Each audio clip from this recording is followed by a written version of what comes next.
Hey everyone, it's Tony, and I wanted to bring to you some of the items that I use for long-term storage of food.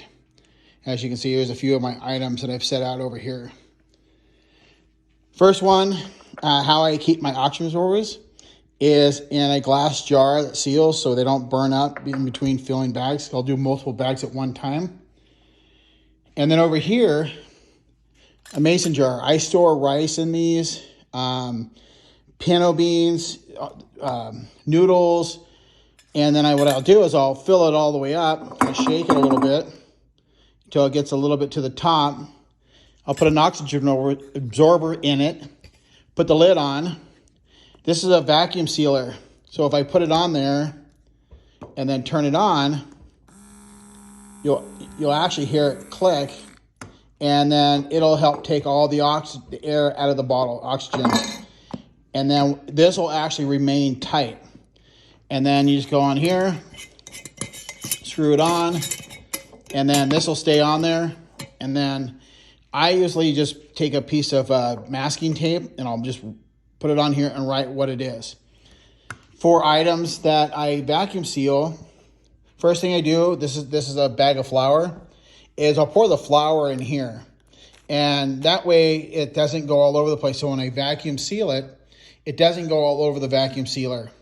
So what I'll do is I'll fill this up with a 1 cup scoop so I can count on it. I think this is actually sugar. And then what I'll do is, once it's sealed or full, I'll just tape it with some masking tape. And then I'll place it in a vacuum sealable bag, and then I'll vacuum seal it with an oxygen absorber in it. And then once it's done, this is what it looks like. And so it's nice and tight. There's no air in there. And then what I'll do is I'll then put it in a Mylar bag. These Mylar bags are up here. They're like a Ziploc bag, so you can just start it yourself.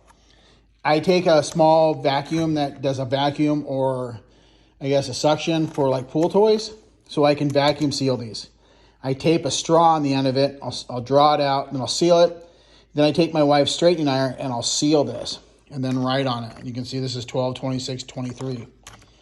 And I opened a bag yesterday that was just like this, that had flour in it from 2022. The flour was perfect. And I don't know how long it lasts. Flour, they say 6 months or more, but I've had over 3 years. And so these are just my items. If you have any questions, let me know in the comments if I've missed anything, or if there's something that you know that we should also like to know, then we can pass this on and help us store stuff.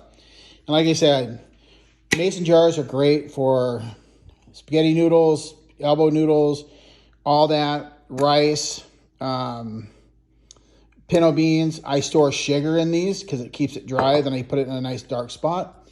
And like I said, all these things are really cheap and inexpensive to get.